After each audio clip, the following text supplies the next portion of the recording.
Assalamualaikum warahmatullahi wabarakatuh. Alhamdulillah alladzi bi ni'matihi tatimmus shalihat. Asyhadu an la ilaha illallah wa asyhadu anna Muhammadan abduhu wa rasuluh. Allahumma shalli wa sallim wa barik wa zid wa an'im ala nabiyyina al-karim Muhammadin sallallahu alaihi wasallam wa ala alihi wa ashabihi wa man sara ala nahjihi ila yaumiddin. Amma ba'd. Mari kita awali dengan baca doa. Bismillahirrahmanirrahim. Allahumma inna nas'aluka ilman nafi'an wa rizqan thayyiban wa amalan mutaqabbalan. Allahumma la sahla illa ma ja'altahu sahla wa anta taj'alul hazna idza syi'ta sahla. Alhamdulillah, semoga Allah karuniakan kepada kita ilmu yang bermanfaat, amal saleh kita yang diterima, dan rezeki yang baik, yang halalan, yang thayyibah. Semoga Allah mudahkan segala urusan kita, setiap kesulitan yang sedang kita hadapi dimudahkan oleh Allah Subhanahu wa taala. Amin ya rabbal alamin. Alhamdulillah, senang bahagia bisa berjumpa dengan Bapak dan Ibu semua dalam keadaan sehat walafiat, dan bil khusus Pak Haji Dodo yang kemarin kita dapat kabarnya sedang sakit. Alhamdulillah Allah kembalikan kesehatannya, Allah angkat penyakitnya, dan nampaknya beliau sudah sangat siap itu menghadapi malaikat maut tadi. Subhanallah ya. Mantap ya. Jadi mudah-mudahan kita pun demikian ya, menjadi orang-orang yang siap dan berharap bahkan berjumpa dengan Allah Subhanahu wa taala. Karena Nabi SAW mengatakan, man ahabba liqa Allah ahabballahu liqa'ah. Ya, siapa yang mengharapkan dan mencintai pertemuan dengan Allah, Allah akan berharap atau Allah akan mencintai pertemuan dengannya. Jadi orang beriman itu berharap bisa berjumpa, bertemu dengan Allah. Aisyah bertanya, bukankah kita semua itu membenci kematian ya Rasulullah?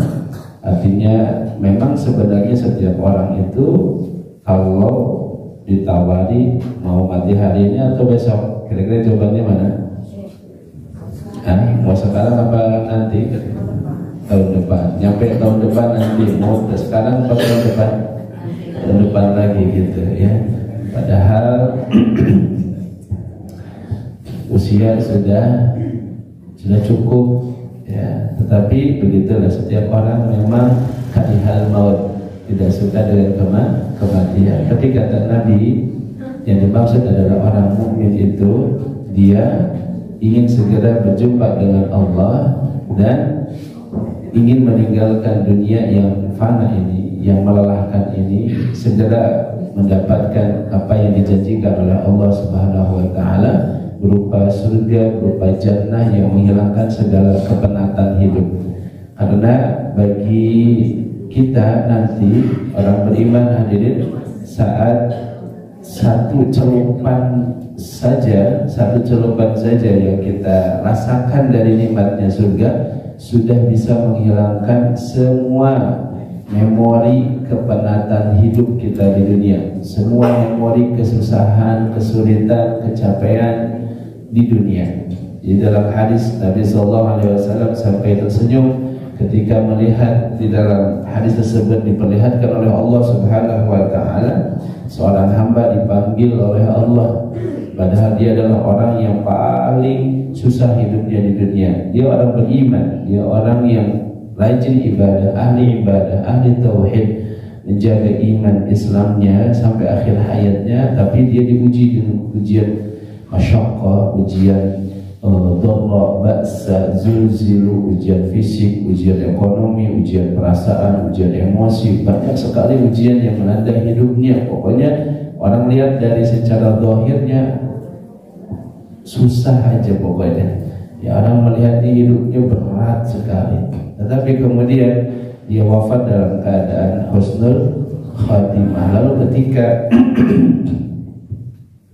Allah katakan kepada malaikat, masukkan dia ke dalam surga satu kali celupan saja, biar nyobain gimana nikmatnya surga. Maka dibawa oleh malaikat, dimasukkan ke dalam surga hanya sekali celupan. Lalu kata Allah Subhanahu wa ta'ala setelah dikeluarkan lagi, kata Allah, hal apakah min bu'sika qad, apakah kau masih mengingat kesusahanmu, kesulitanmu, kepayahanmu di dunia walaupun sesaat? Maka kata hamba tersebut, la Allah, tidak demi Allah, tidak lagi aku mengingat satu pun kesusahan yang aku rasakan ketika di dunia, terganti hanya dengan satu kali celupan surga hadirin. Jadi satu celupan saja sudah membuat hilang semua memori kesulitan, kepayahan. Itu yang kata Al-Imam Ibnu Jauzi mengatakan, amal saleh itu ya, dhahaba ta'abuha wa baqiya thawabuha, hilang nanti capeknya, lelah letihnya, yang tetap adalah pahalanya. Beda dengan nanti kemaksiatan, dosa yang kita lakukan, apa? Dhahaba ladzatuha wa baqiyat hasratuha, hilang sudah kenikmatannya, tapi yang tetap adalah penyesalannya. Ketika orang tersebut yang hidupnya paling serba enak di dunia, paling serba bebas di dunia, semua kenikmatan, semua kemaksiatan sudah dia lakukan seolah-olah tanpa ada halangan dari siapapun, dari apapun, dari manapun. Kenapa? Dia punya semuanya.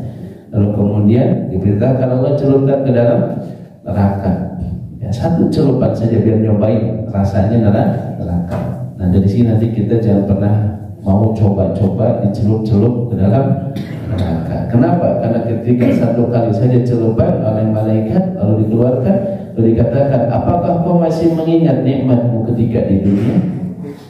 Dia mengatakan, tidak, sedikit pun hilang, sudah hilang rasanya kenikmatan yang pernah aku rasakan di dunia, hanya dengan satu kali celupan di dalam api neraka. Bagaimana lagi dengan nasib orang-orang yang abadi di dalam api neraka, na'udzubillah.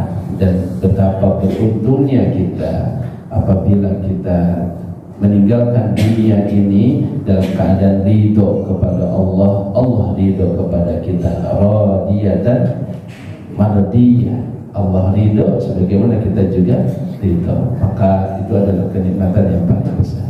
Jadi salut Pak Haji Dado, nampaknya sudah sangat siap ini, Masya Allah ya. Tapi kita doakan panjang umur beliau. Soalnya daya MC nanti Pak Haji kumaha ya, ya siapa yang mau jadi MC coba, kalau nggak ada Pak Haji Dado ini Pak Ahmad harus siap-siap. Banyak yang Ustaz datang MC-annya Rira, saya buka gitu ya, saya serahkan kepada diri saya sendiri, nah, kan nggak ramai gitu. Terus ada Pak Haji Dado. Dari Pak Haji dulu bilang sama saya, ningsirna Ustaz di dia teh no aranom teh pas teu araya cenah. Ustaz di dia terus sabareci Pak Haji, pas 2 pas 3. Aya tinggal nu kaopat cenah. Nah, kieu ka abdi teh kok. Subhanallah. Ala kulli hal, siapapun dan kapanpun waktunya kita harus sudah siap. Karena Allah mengatakan, idza likulli ummatin ajal fa idza jaa ajaluha la yastakhiruna sa'atan wa la yastaqdimun. Setiap orang, setiap umat ada ajalnya, ada batas waktu yang sudah ditetapkan, dan tidak deret urut, tidak deret usia yang paling tua, tidak. Deretnya deret acak siapapun. Kalau sudah waktunya datang, tidak bisa dimajukan walau sedetik atau dikundurkan walau hanya sedetik. Jadi memang belum ajalnya saja seseorang itu kemudian padahal dia sakit, padahal dia kena ini, padahal kena itu, kata dokter ponis begini, kata dokter ponis begitu. Kenapa tidak jadi? Jawabannya apa? Belum ajalnya. Ada orang yang nggak ada sakit, nggak ada apa, sehat-sehat saja, biasa-biasa saja, ujung-ujung meninggal dunia. Kenapa? Ada apa? Nah, jawabannya simpel, ajalnya sudah datang. Begitu. Jadi gimana? Siap? Siap. Masya Allah. Masya Allah. Mau didoakan segera apa bagaimana? Yang terbaik husnul khatimah. Allahumma khtim lana bi husnil khatimah. Itu intinya. Baik hadirin mata Allah, di pertemuan yang barokah ini, di Masjid Al-Barokah ini, di subuh yang barokah ini, kita akan melanjutkan kajian di dalam tadabbur surah Al-Bayyinah. Saya lihat baru setengah dan kita akan lanjutkan di ayat yang kelima. Tapi kita baca dulu biar hari ini kita awali dengan tilawah dulu, biar hati kita bercahaya dengan tilawah Al-Quran insyaallah. Kita baca surah Al-Bayyinah. Al-Bayyinah itu surat ke berapa? 98. Yang ada Quran boleh dibuka. Yang tidak ada Quran, kayak ini sudah pada hafal biasanya. Kita baca bersama ya. A'udzu billahi minasy syaithanir rajim. Bismillahirrahmanirrahim. Lam yakunil ladzina kafaru min ahlil kitabi wal musyrikina munfakkina hatta ta'tiyahumul bayyinah. Rasulun minallahi yatlu suhufan mutahharah fiha kutubun qayyimah wa ma tafarraqal ladzina utul kitaba illa min ba'di ma ja'atuhumul bayyinah wa ma umiru illa liya'budullaha mukhlishina lahuddin hunafa'a wa yuqimus salata wa yu'tuz zakata wa dhalika dinul qayyimah. Innal ladzina kafaru min ahlil kitabi wal musyrikina fi nari jahannam khalidina fiha ulaika hum syarrul bariyah. Innal ladzina amanu wa 'amilus salihati ulaika hum khairul bariyah. Jazaa'uhum 'inda rabbihim jannatu 'adnin tajri min tahtiha al-anhar khalidina fiha abada radiyallahu anhum wa radu an dzalika liman khasyiya rabbah. Alhamdulillah. Ini termasuk surat favorit bukan? Favorit ya, suka dibaca. Nah, padahal ini surah adalah surah yang sangat agung. Ya, mudah-mudahan kita kalaupun tidak hafal tapi tahu maknanya. Kita coba masuk di ayat yang kelima hadirin. Bismillahirrahmanirrahim. Wa ma umiru, dan tidaklah mereka diperintahkan, yaitu orang-orang ahlul kitab, yaitu orang-orang Yahudi, Nasrani dan orang-orang musyrik. Kita bedakan ahlul kitab dan orang musyrik. Wa ma umiru, dan tidaklah mereka yakni ahlul kitab dan orang-orang musyrik diperintahkan illa kecuali liya'budullaha, hanya untuk menyembah Allah Subhanahu wa taala. Ini mendahulukan kalimat nafi, tidaklah menunjukkan apa? Tidak ada perintah yang lain. Kuatnya perintah ibadah ini sehingga diawali dengan kalimat pentiadaan. Wama, dan tidak ada tugas yang lain, tidak ada perintah yang lain. Tidak ada tugas yang lain kecuali hanya illa liya'budullaha, kecuali hanya untuk menyembah kepada Allah, mukhlisina lahuddin, dengan memurnikan hanya kepada Allah saja ketaatan itu, ibadah itu, dengan mengesahkan Allah. Hunafa, yang lurus, mail ilal haq, yang cenderung kepada kebenaran, ya, cenderung kepada kebenaran dan menjauh daripada keburukan. Itu namanya hunafa atau hanif. Hanif artinya mail ilal haq, cenderung kepada kebenaran, ya, bukan hanya sekadar lurus kayak jalan tol, ya, lurus saja tidak, tapi dia cenderung kepada kebenaran.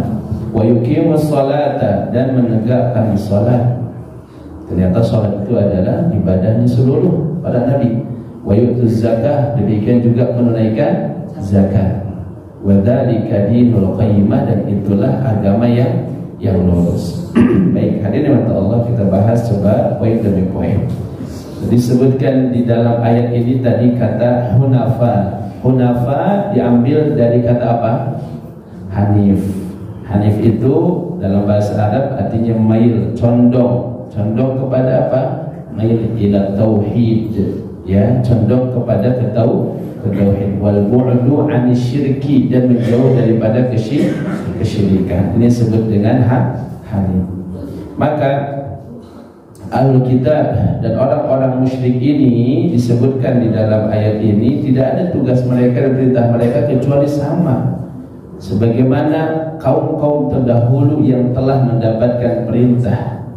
Kaum-kaum terdahulu yang juga sama-sama diperintahkan oleh para nabinya hanya untuk menyembah kepada Allah yang esa. Lihat dalam Quran surat An-Nahl surat 16 ayat 36. Ini dalil apa? Bahwa semua nabi dan semua rasul perintahnya sama. Apa itu? Menyembah Allah dan mentauhidkan Allah.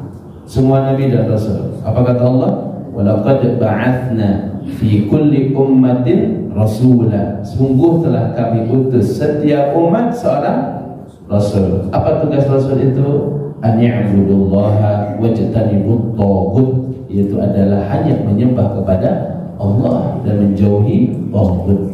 Taghut itu artinya kullu ma tagha, segala sesuatu yang melampaui batas, yang melewati batas, ya, itu adalah melewati batas hukum Allah. Itu orang-orang musyrik. Jadi Allah mengatakan semua nabi dan rasul isinya sama. Maka kata Nabi SAW, nahnu ikhwatun allat, kami ini saudara semuanya. Semua nabi jumlahnya berapa? Berapa Bu jumlah nabi? Masih belum diupdate ini. Nah, betul berarti. Total semua 124.000 nabi. Nabi banyak, hadirin, banyak nabi itu. Umatnya banyak karena zaman dulu setiap kaum ada nabinya. Mungkin ada nabi orang Parmindo, dulu itu ada nabi orang Cijerah, ada nabi orang mana nih? Melongri, gitu. Dulu kan nabi Nasahat, gitu ya. Ada nabi orang Cicadas kayak itu. Banyak nabi itu, setiap kaum ada nabinya. Hanya pada zaman Nabi Muhammad saja nabinya satu untuk seluruh umat.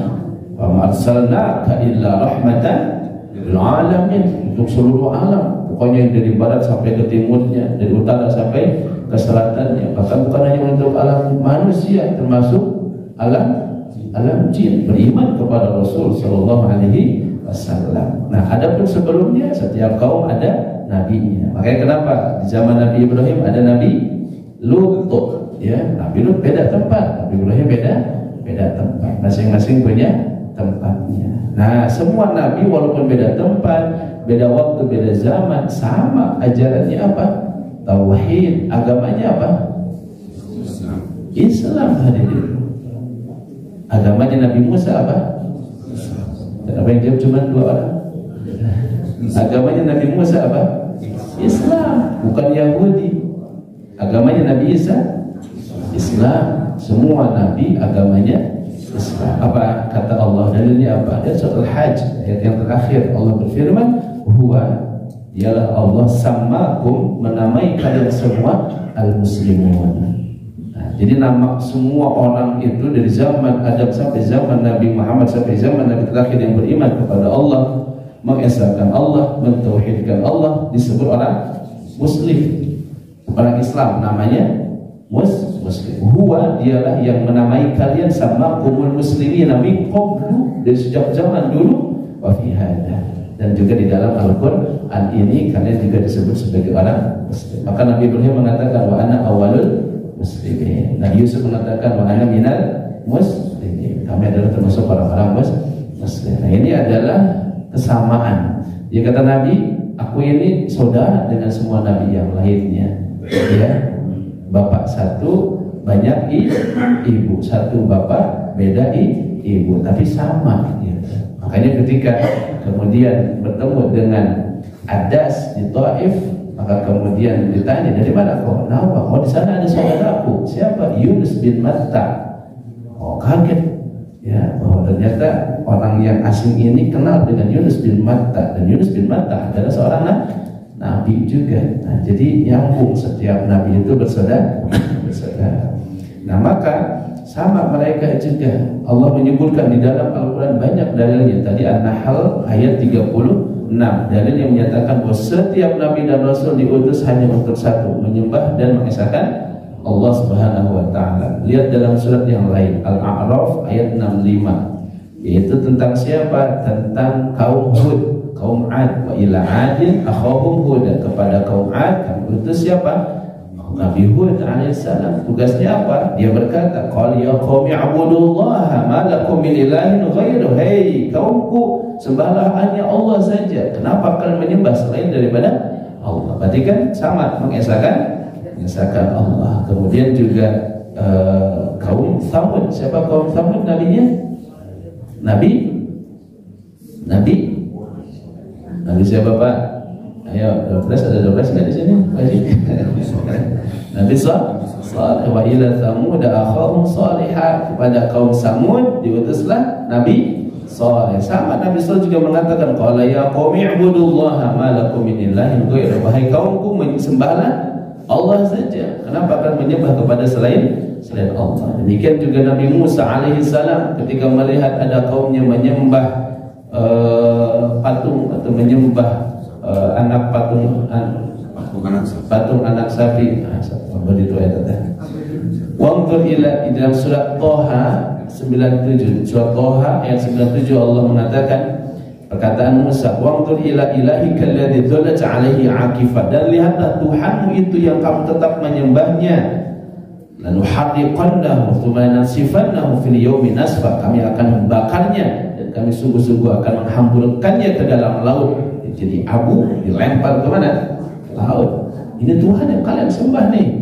Kami akan membakarnya, kami akan lempar dia ke dalam laut. Innama ilahukum Allahu alladzi la ilaha illahu. Kenapa kalian menyembah model kayak begini sedangkan kalian punya Tuhan ya yang sempurna? Dialah Allah yang tidak ada Tuhan yang berhak disembah kecuali hanyalah Dia.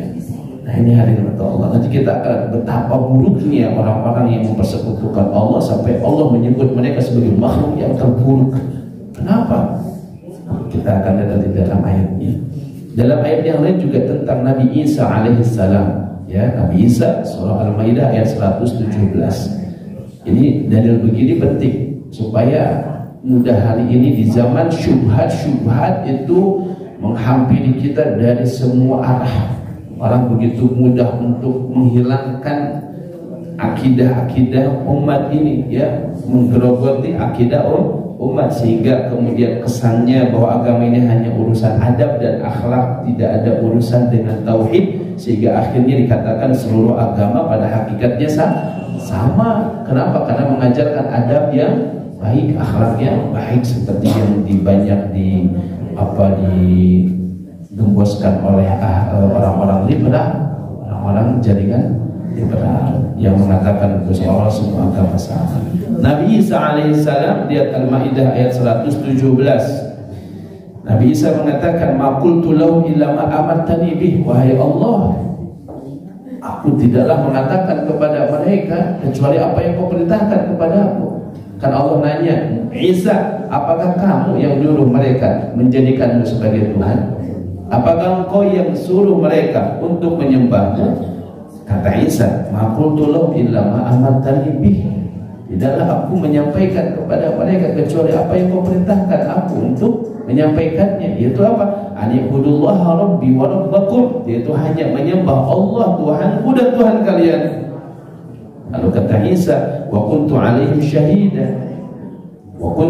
syahida ma dumtu fihim, aku adalah saksi selama aku bersama mereka. Falamma tawaffaitani, tapi ketika engkau mewafatkan aku, mengangkatku ke langit, kunta anta raqiba alaihim, sungguhlah engkaulah satu-satunya zat yang maha pengawas, yang menjadi pengawas atas mereka. Wa anta ala kulli syai'in syahid, dan engkaulah yang maha menyaksikan semua perbuatan mereka. Artinya Nabi Isa berlepas diri daripada penyembahan kaum kaumnya yang menyembah dia, yang menjadikan dia sebagai anak Tuhan. Nabi Isa berlepas diri tidak?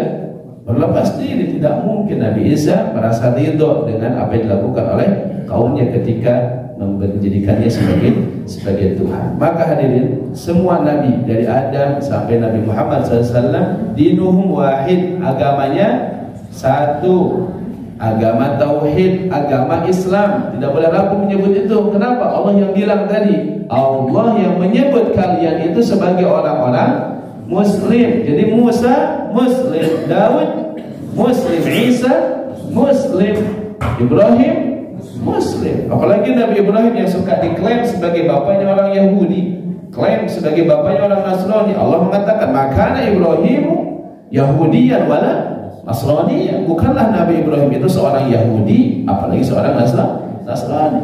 Ya, tapi dia adalah seorang yang hanifan muslimah. Nabi Ibrahim itu adalah orang yang lurus dan agamanya apa? Islam. Maka dia adalah seorang Muslim. Nah, jadi ini adalah dalil yang jelas bahwa semua nabi, semua rasul Islam, Muslim, mengajarkan kepada satu, yaitu ani'budullah, hanya menyembah Allah. Nah, Allah turunkan ayat ini kepada Nabi untuk disampaikan kepada ahlul kitab dan orang musyrik. Wa ma umiru, tidaklah mereka diperintahkan kecuali seperti yang telah diperintahkan kepada nabi-nabi sebelumnya, kaum-kaum sebelumnya, yaitu apa? Untuk menyembah Allah dengan mengesahkan Allah, memurnikan ketaatan hanya kepada Allah. Kemudian Allah juga menyebut wa yuqimus sholata, lalu kemudian diperintahkan untuk menegakkan salat. Berarti ternyata nabi-nabi juga mengerjakan salat. Kan kisahnya Nabi SAW pergi Mi'raj itu juga bertemu dengan Nabi siapa? Nabi Musa AS. Nabi Musa sudah dapat perintah salat atau belum? Dapat perintah salat, ya. Sehingga Nabi Musa memberikan salat kepada Rasul agar minta diringankan dari 50 kali. Coba bayangkan Bapak Ibu, kalau ternyata jadi itu SK-nya 50 kali salat dalam satu hari satu malam. Kabayang muadzin tadi sabar kali ada? Ya, 50 kali ada. Setiap berapa menit coba? 30 menit ada. Coba kumaha moal geura gitu. Ya, muadzinnya setiap setengah jam, Allahu Akbar, Allahu Akbar. Cacakan 50 kali, cacakan 5 kali saja. Berapa banyak orang yang pas dengar adzan deui wae. Padahal 5 kali, ya kumaha 50 kali. Karena gede salat geus adzan deui, geus moal aya waktu kalau dia denda waktu. Loh, kata Musa minta keringanan ya Rasul. Ya, berarti Nabi Musa juga mendapatkan perintah salat, walaupun bentuk salatnya, bacaannya atau gerak-geriknya bisa jadi berbeda. Kenapa? Allah yang bilang likulli ummatin syir'atan wa min haja, setiap umat ada syariat yang berbeda, tapi konsepnya, dasarnya sama. Semua salat. Nabi Yusuf salat, Nabi Ibrahim salat, bahkan Nabi SAW, Nabi Muhammad sebelum datang perintah salat, maka mengikuti salat millahnya siapa? Nabi Ibrahim. Nabi Muhammad salat, tapi salatnya mengikuti salat yang dilakukan oleh Nabi Ibrahim alaihissalam. Nah, maka semua para nabi melaksanakan ibadah salat. Wa yu'tuz zakah, juga apa? Zakat. Ya, maka kata Sa'di, termasuk juga para nabi dan rasul yang lain, ya, diperintahkan zakat, sehingga salat dan zakat bukan perintah khusus Nabi Muhammad sallallahu alaihi. Jadi bukan hanya kewajiban kita umatnya Rasulullah Muhammad SAW, tapi termasuk kewajiban seluruh umat. Kemudian di ayat berikutnya Allah menggambarkan tentang nasib orang-orang kafir. Kata Allah, innal ladzina kafaru, sesungguhnya orang-orang kafir, min ahlil kitab. Allah tegasin lagi nih supaya gak ragu. Bapak Ibu jangan ragu. Selain muslim, kafir, apapun namanya, mau dia itu Yahudi, mau dia itu Nasrani, sekarang namanya ya Kristen, Protestan, Katolik, Hindu, Buddha, apalagi Konghucu, apalagi agama ada berapa di dunia ini, Pak? Ada berapa agama? Ratusan. Coba lihat religion in the world, ya, agama di dunia ada ratusan agama, ya. Kebayang agama model apa gitu, daripada liar ya sudah, ya. Allah jelaskan, tegaskan, selain Islam kafir, selain Islam kufur. Orang Islam namanya muslim, orang kufur, orang yang kufur namanya kafir. Nah, Allah tegas sekali, baik orang musyrik maupun ahlul kitab yang dulunya percaya ke Allah tapi menyimpang, menjadikan Uzair sebagai anak Allah, menjadikan Isa sebagai anak Allah. Allah sebut sebagai apa di sini? Orang kafir. Jadi ini masalah akidah ini cari yang aman dan selamat Bapak Ibu, karena dengan syubhat bisa rubah pikiran kita. Karena yang ngomongnya adalah bergelar profesor, doktor misalnya, bergelar kiai, bergelar apapun itu, dia sudah punya banyak karya, tapi tidak menjamin bahwa apa yang dia sampaikan adalah benar.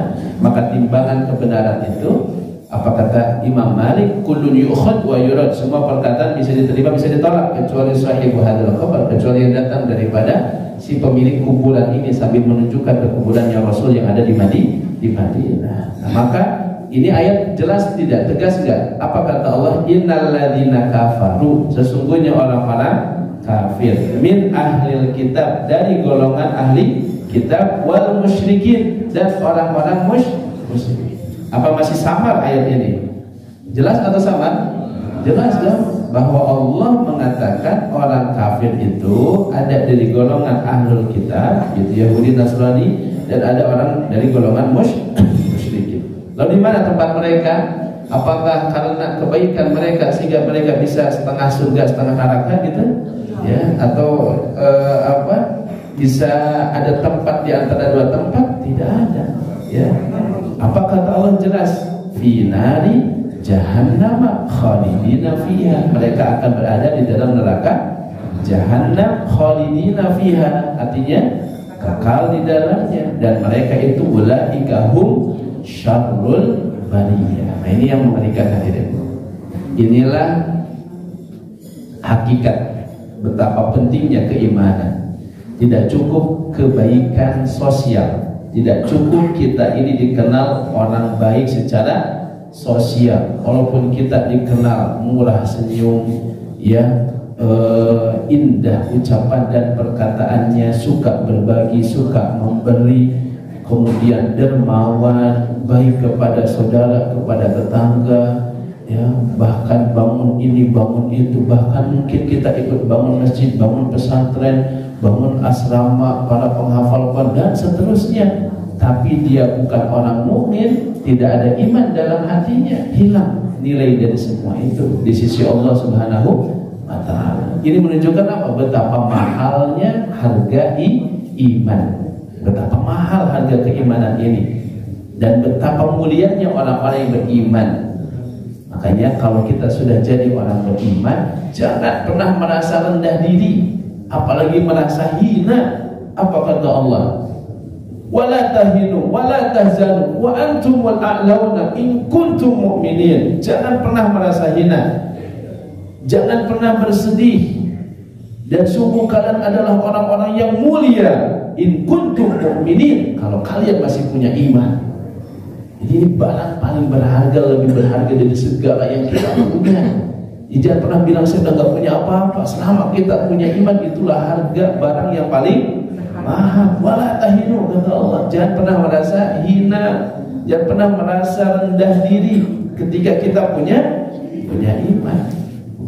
Karena inilah barang yang paling berharga dalam hidup, yang akan membuat kita bahagia di dunia dan di akhirat. Dan sebaliknya, boleh jadi kita punya segalanya, dunia dalam genggaman kita, kekuasaan dalam genggaman kita, kekayaan dalam genggaman kita, tapi tidak ada iman.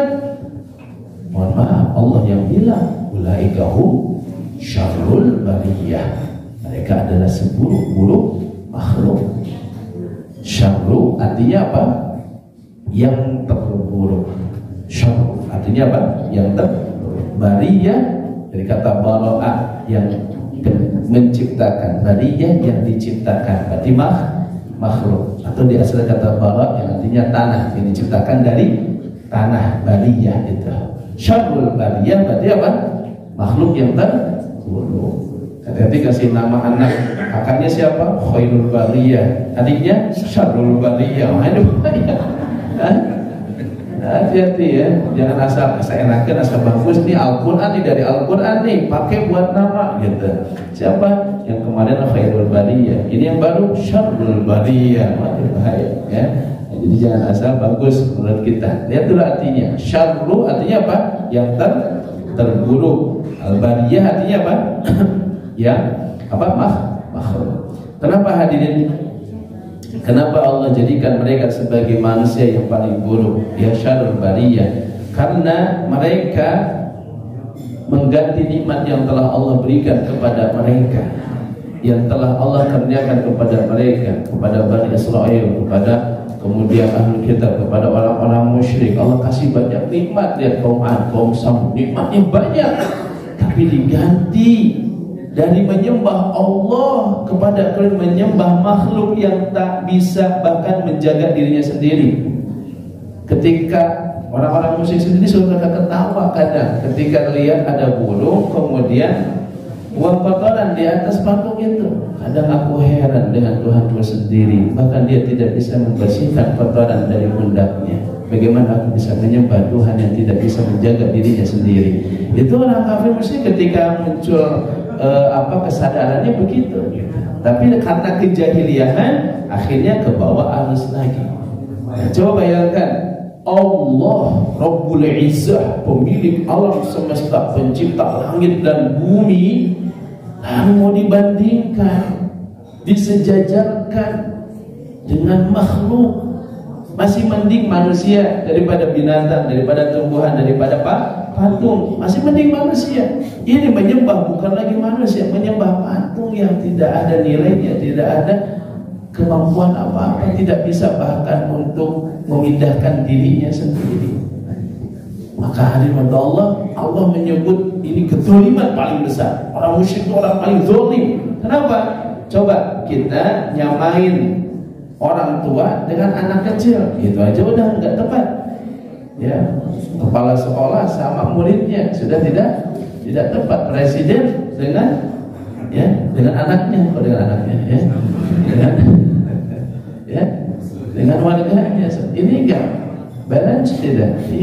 Nah, bagaimana dengan Allah Rabbul Izzah, pemilik alam semesta, dijadikan sama? Maka disebut kezaliman paling besar. Bagaimana seseorang kemudian menyembah kepada selain Allah? Bahkan ada yang menyembah sapi, ada yang menyembah apa lagi? Ya, kera dan seterusnya. Nah, ini maka disebut sebagai syarrul bariyah, seburuk-buruk makhluk.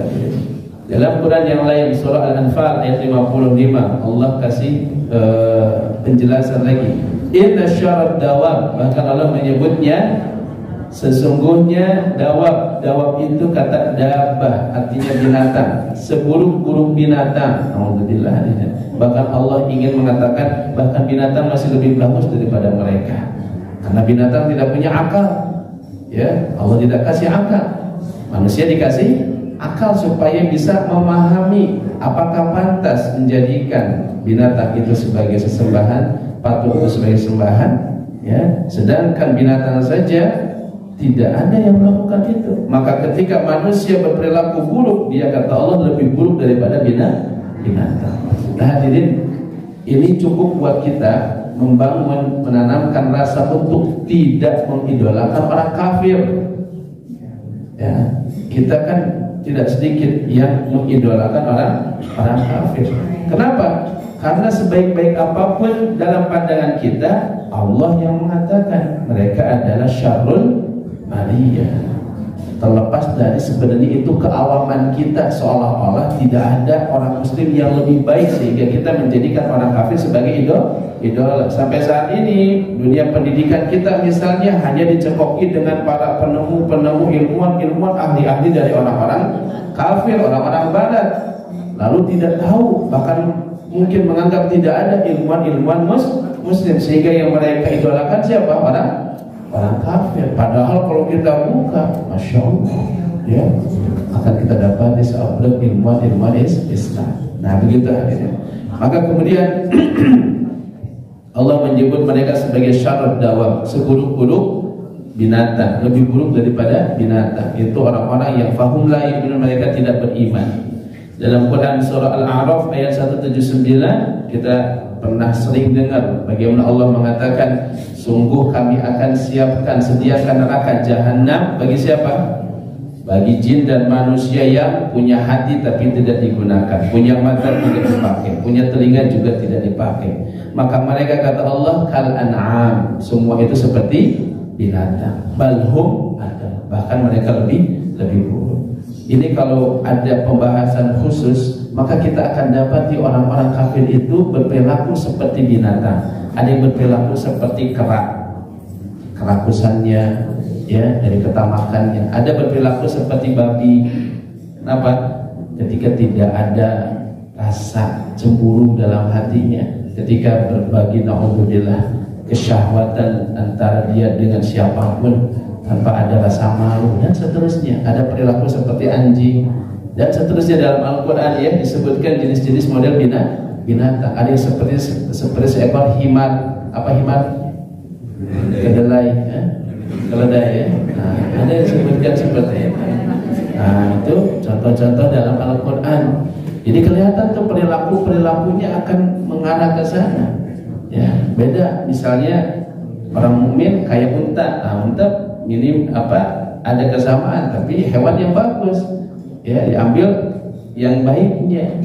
Atau seperti lebah, orang mukmin kayak apa? Kayak lebah. Lebah itu apa? Ya'khudhu bil thayyib, ya'khudhu thayyiban wa yad'u thayyiban. Ngambil dari yang baik-baik, nyimpen di tempat yang baik-baik. Itu kata Nabi, al-mu'minu kannahlah, orang beriman seperti lebah. Nah, kira-kira kalau kita diumpamakan seperti hewan, kira-kira yang mirip-mirip kita apa? Jangan jawab, cari aja sendiri. Yang mirip-mirip apa? Kayak nahla, kayak lebah, atau kayak apa? Nah, silakan diskusikan di belakang nanti di situ ya. Biasa selalu pada diskusi tambahan bapak-bapak. Ya, nanti akan dibahas sama bapak. Ayo, silakan kita bahas lanjutan. Biasa lebih lama dari kajian kalau di belakang itu ya. Maka hadirin mata Allah, ini gambaran jelas dari Allah Subhanahu wa taala. Sehingga dulu di zaman Nabi ada yang ditanyakan oleh Nabi yaitu adalah Ibnu Jud'an. Ada seorang tokoh namanya Ibnu Jud'an. Namanya siapa? Ibnu Jud'an. Ibnu Jud'an ini orang yang dermawan luar biasa di zaman jahiliyah. Baiknya luar biasa. Orang semua terkenal mengenal Ibnu Jud'an. Ya, kalau ditanya orang baik pasti ngomong Ibnu Jud'an. Ya, pokoknya dia itu orang yang paling karim, paling dermawan. Ya, sampai kemudian Aisyah bertanya, ya Rasulullah, Ibnu Jud'an kana fil jahiliyah yasilur rahim wa yut'imul miskin. Dia itu orang yang suka mendatangi orang-orang, didatangi orang-orang butuh apa disiapkan, disediakan. Ibnu Jud'an. Jadi tidak ada yang lapar, tidak ada yang kekurangan, didatangi satu persatu oleh Ibnu Jud'an. Senang silaturahim. Di zaman dulu orang jahiliyah senang silaturahim. Mendatangi rumah-rumah, mendatangi orang-orang yang butuh apa, yang pengen apa, kekurangan apa, dibantu oleh Ibnu Jud'an. Dan bahkan dia suka yut'imul miskin, dia suka memberi makan kepada orang miskin. Apakah, lalu Aisyah bertanya, fahal dzalika nafi'ah? Apakah itu bermanfaat buat dia ya Rasul? Apa kata Rasul? Qala la yanfa'u. Ya, di akhirat tidak bermanfaat. Di dunia mungkin saja bermanfaat. Kenapa? Karena dia berinteraksi dengan orang akan juga berbuat baik kepada dia. Di dunia bisa dapat, tapi di akhirat la yanfa'u, tidak bermanfaat. Innahu lam yaqul yawman rabbighfirli khati'ati yawmiddin. Karena dia tidak beriman, tidak meminta ampunan kepada Allah Subhanahu wa taala. Beda cerita kalau Ibnu Jud'an misalnya tiba-tiba masuk Islam. Apa yang terjadi? Semua kebaikan yang pernah dia lakukan di masa-masa dia sebelum Islam itu ditarik, dicatat ulang oleh malaikat. Jadi orang kafir lalu beriman, sebelumnya ketika dia kafir banyak kebaikannya, banyak amalnya. Dia itu nanti ketika masuk Islam semua kebaikannya dicatat ulang dan semua dosanya dihapuskan. Masya Allah. Jadi bisa mengalahkan orang Muslim. Ya, kenapa? Karena kalau dia sebelum Muslim itu banyak kebaikan. Makanya Bapak Ibu yang punya kawan, teman, kan banyak nih teman-teman yang misalnya orang-orang non Muslim tapi baik, aja akan masuk Islam. ya lebar kok gitu misalnya ya. Lebar gitu karena kayak asup surga kan gimana lah cara ibu-ibu bapak lah kumaha ada wahana gitu ya lebar ya sayang sudah ya berusaha melakukan kebaikan kalau tidak manfaat di dunia dan di akhirat tidak manfaat. Makanya demikian juga dikatakan oleh para ulama tentang kisahnya Abu Talib. Abu Talib siapanya Nabi, pamannya Nabi Sallallahu Alaihi Wasallam yang berdasarkan hadis dari Imam Bukhari sampai akhir hayatnya. Nabi datang kepada Abu Talib dalam keadaan sudah mau meninggal. Kata Nabi, ya ammu, hei pamanku, qul la ilaha illallah. Katakan kalimat ini, la ilaha illallah uhajju laka biha indallah, biar aku punya hujah di sisi Allah bahwa kau ini orang muslim. Tapi memang saat itu, nah ini pentingnya kita kalau mau meninggal harus ada orang yang soleh di samping kiri kanan kita. Jangan sampai orang-orang yang ada di kanan kiri kita orang-orang yang mikirnya yang aneh-aneh, mikir dunia dan segala macam. Ya, seperti di sini Abu Talib pun mau meninggal, di situ ada Abu Jahal dan ada Abdullah bin Abi Umayyah, orang-orang musyrik. Mereka yang ngomporin, mereka yang memprovokasi. Ya Abu Talib, atarghabu an millati abana? Apakah engkau benci dengan agama nenek moyang kita? Nah, itu yang memprovokasi. Di sini kita pas mau meninggal masih ada diingatan. Ilaha mancing dari atuh misalnya gitu kan. Kudu nanti la ilaha illallah. Diajarin ditalkin gitu, malah diajak ngobrol depan rubuh misalnya gitu ya. Kalau sudah mau meninggal sing serius gitu ya. Bisi diajak bercanda. Kayak pas terakhir ngomongnya mancing yuk, misalnya gimana coba. Ya, sedangkan yang selamat itu maka akhiru kalamihi la ilaha illallah. Yang akhir ucapannya adalah la ilaha illallah. Apalagi ngomongin tentang itu tuh ayat oh iya jadi janda, wah kan lewat nanti kan gitu ya. Jadi ketika dibawa ngobrol yang aneh-aneh, maka penting sebelum meninggal ada orang-orang yang terbaik yang mengiringi akhir hayat kita. Nah, Abu Talib tidak mau mengucapkan itu. Dalam satu syair Abu Talib pernah mengatakan kalimatnya. Kata Abu Talib, walaqad alimtu bi anna dina Muhammad min khairi adyanil bariyati dina. Aku tahu bahwa agama Muhammad adalah agama yang terbaik untuk manusia. Laulal malamata aw hidalu masabbatin lawajadani samhan bidzalika mubina. Kalaulah bukan karena aku takut cercaan dan celaan dari orang, niscaya engkau akan dapati aku termasuk pengikut daripada agamanya Muhammad. Jadi ada sisi-sisi tersebut dalam diri Abu Talib. Akhirnya apa? Mata Abu Talib ala ghairi millati Rasul. Abu Talib meninggal tidak di atas milahnya Rasul. Lalu kemudian Rasulullah minta ampunan kepada Allah untuk Abu Talib. Kata Allah, jangan kau mintakan ampunan untuk orang-orang tersebut, ya, orang-orang yang tidak meninggal dalam keadaan muslim. Tapi ya, Rasul minta keringanan. Akhirnya oleh Allah dikasihkan keringanan. Keringanannya apa? Seperti yang disampaikan dalam hadis ketika pamannya Nabi Abbas menyampaikan kepada Rasul, ya Rasulullah, tidakkah engkau meminta keringanan untuk paman Abu Talib karena dia adalah orang yang selalu menjaga dan membela? Kata Rasul, kalau bukan karena aku meminta kepada Allah, saya sudahlah Abu Talib berada di dalam asfal minan nar, di kerak di neraka. Tapi karena aku minta kepada Allah, akhirnya dia disimpan di duhi finnar, di neraka yang paling atas, paling ringan. Neraka paling ringan itu yaitu adalah neraka yang apabila engkau masuk ke dalamnya, engkau menginjakkan kaki di atasnya, lalu kepalamu akan mendidih karena panasnya api neraka. Tapi itu sudah paling ringan, dan itu diberikan kepada siapa? Abu Talib. Ini hadis riwayat Imam Bukhari. Maka hadirin mata Allah, apapun yang dilakukan ketika tidak di atas dasar iman, maka itulah yang akan terjadi. Ya, kemudian ayat yang ketujuh, ini sebaliknya, orang beriman, innal ladzina amanu wa 'amilus solihati ulaika hum khairul bariyah. Nah, kalau mau ngasih nama boleh nih, khairul bariyah. Jangan apa? Syarrul bariyah, ya. Nah, bedain syarrul dengan syahrul. Kalau syahrul nama artinya apa? Syahrul bulan. Misalnya syahrul apa? Apalanya artinya sudah. Syahrul Gunawan, artinya berarti bulan Gunawan. Boleh kalau syahrul. Kalau syarru nanti jangan. Syarru, ya, syarruhan. Itu syahru ya. Syahru ya. Kalau syarru jangan ya. Nah, ini orang beriman disebut khairul bariyah, sebaik-baik makhluk. Bapak Ibu, walaupun kita tidak punya apa-apa, Allah yang menyebut kita khairul bariyah. Jangan pernah merasa tidak punya apa-apa selama kita punya iman. Tadi sekali lagi Allah mengatakan jangan pernah merasa hina, jangan pernah merasa rendah, jangan pernah merasa sedih, dan engkau lah manusia yang paling mulia in kuntum mu'minin, kalau engkau adalah orang yang beriman. Ini kuncinya, itu keimanan barang yang paling mahal. Lalu Allah katakan apa? Ayat terakhir, jazaohum 'inda rabbihim jannatu 'adnin tajri min tahtihal khalidina fiha radhiyallahu anhum wa radu dzalika liman khasyiya rabbah. Inilah kenikmatan yang Allah berikan kepada orang-orang beriman. Bapak Ibu, tadi di awal saya sampaikan hadis Nabi tentang orang beriman yang susah hidupnya di dunia. Tapi meskipun dia susah hidupnya di dunia, dia tetap bersabar, dia tetap ridho, qanaah dengan semua takdir Allah. Mungkin takdir baginya menjadi sulit, pahit, tapi dia yakin inilah yang terbaik. Kenapa? Karena dia yakin Allah akan ganti nanti dalam kehidupan yang abadi di akhirat. Akhirnya apa? Semua kelelahan-keletihan ini tidak lagi kita ingat, diganti dengan kenikmatan di surga. Tapi apa yang lebih nikmat daripada surga? Apa kata Nabi sallallahu alaihi wasallam?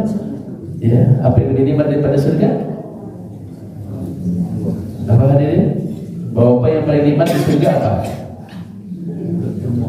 Bertemu Allah atau bertemu bidadari? Nah, Bapak, mending ketemu Allah atau ketemu bidadari? Benar. Gimana kalau ketemu Allah tapi tidak ketemu bidadari?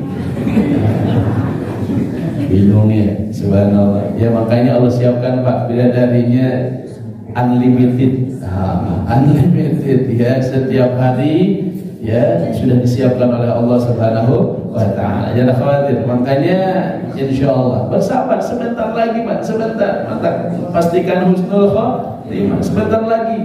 Saya lihat ini nggak lama lagi kita ini. Nggak lama lagi, sabar. Bersihkan diri dari maksiat, taubatan nasuha, sudah lupakan lagi kenikmatan dunia yang melenakan, siap-siap menyambut kenikmatan yang hakiki di akhirat. Sabar, gak lama, hitungannya hanya mungkin setahun, 2 tahun, atau sebulan, 2 bulan, atau kurang dari itu. Meninggal dalam keadaan sudah taubatan nasuha, sudah dalam keadaan banyak bekal amal soleh. Masya Allah, siap-siap disambut oleh para bidadari. Ayo kita bayangkan senyumnya bidadari di surga sedang menanti bapak-bapak, ya. Dan itu halal, ya. Dan wah kita sudah kaya raja, bukan kaya, memang jadi raja Bu Pak. Dan ibu-ibu jangan khawatir, jangan cemburu, ya. Karena ibu jauh lebih cantik daripada bidadari. Ibu jangan merasa ini ya, merasa apa namanya, tersaingi gitu, enggak. Kalau bidadari diciptakan langsung, takun fayakun, jadi maka jadilah. Memang diciptakannya bukan dari tanah, diciptakannya daripada lu'lu wal marjan, memang luar biasa. Tapi tetap seindah-indahnya bidadari, jadinya langsung. Kalau ibu jadinya gimana? Jadi-jadian gitu ya.